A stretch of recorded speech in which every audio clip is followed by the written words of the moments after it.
Hello, in this video we're going to be talking about contextual applications of derivatives. Now I can't cover every last thing inside of this video, but my goal is to give you just some general ideas of how derivatives can be applied to contextual problems. In this example, we've got Vera studying the extinction of a bear population in Siberia, and we have this model of what is going on with the population of bears.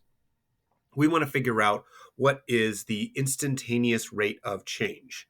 An instantaneous rate of change to me just calls for derivative. So this problem is asking me to figure out what the derivative is after 2 years. So this is when t equals 2.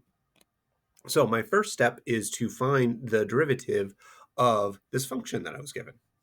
To find this derivative, I would just apply the derivative of e to that thingamajig. So that is going to be 2190 e to the negative 0.3 t, because for exponential function e to the something, we don't really do anything, but we do chain off of that, and we need to do the derivative of this piece.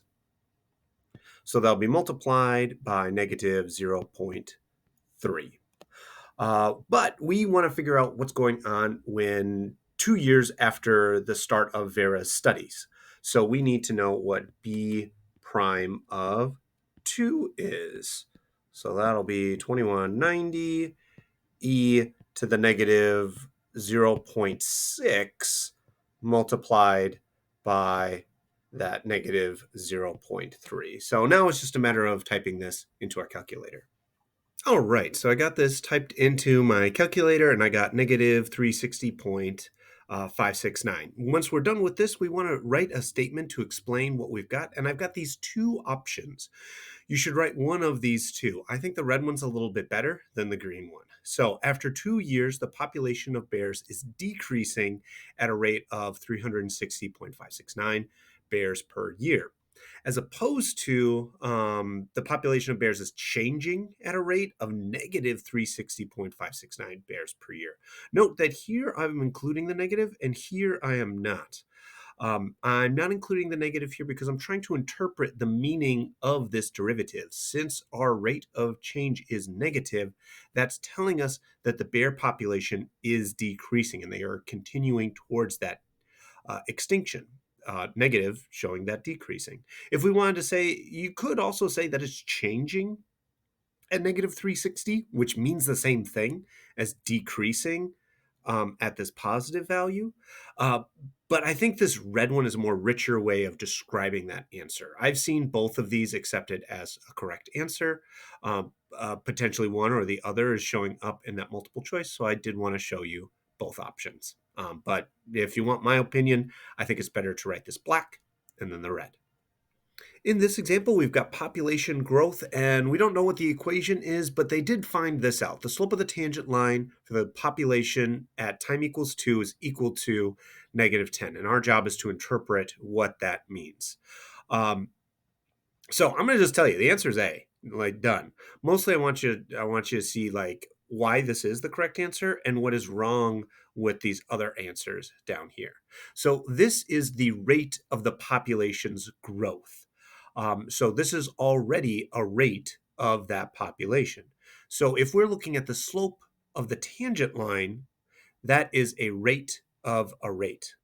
If we look at something like position going to velocity, that position of feet becomes feet per minute or feet per second. So this is the population after t years. So this is our change in populations per year. But if we're doing the derivative of it, it adds on an additional per year. So if we find, basically we kind of have a derivative and we did the derivative of a derivative, second derivative. So since this is per year, it's why we want this one. We also have, similar to our bear problem, that it is decreasing. So that is why we have this, that negative disappears, because we talked about it in terms of that decreasing. For option B, after 2 years, the population decreased at a rate of 10 people per year. That would be an option if someone assumed that P was just the population. So P is already being talked about in terms of people per year. So if we take the derivative, the slope of the tangent line of that thing, we're not going to be at people per year anymore. That would be if we just plugged in that value of 2, we would find out the rate of people per year. They didn't do that, so we don't know what that is. My major problem with part C is this over, and it's talking about what's going on over a period of time. Derivative only looks at a single instant. It is got that people per year, like we've got up here, but it's referring to what's going on over the period of those 2 years, which is closer to the average rate of change. What is kind of the average rate over that period where we're kind of checking the whole interval? There could have been something really crazy going on in that first year that is not reflected in the derivative at 2. So the average rate of change would look at that. But the instantaneous rate of change only looks at year 2. The problem with part D is that, similar to part B, a student might have thought that, oh, this is talking about a population, and then we took the derivative and we got a rate. Or they missed the part where we were finding the slope of the tangent line, saw that this was a rate, and then just kind of was like, oh, okay, well, 2 and 10.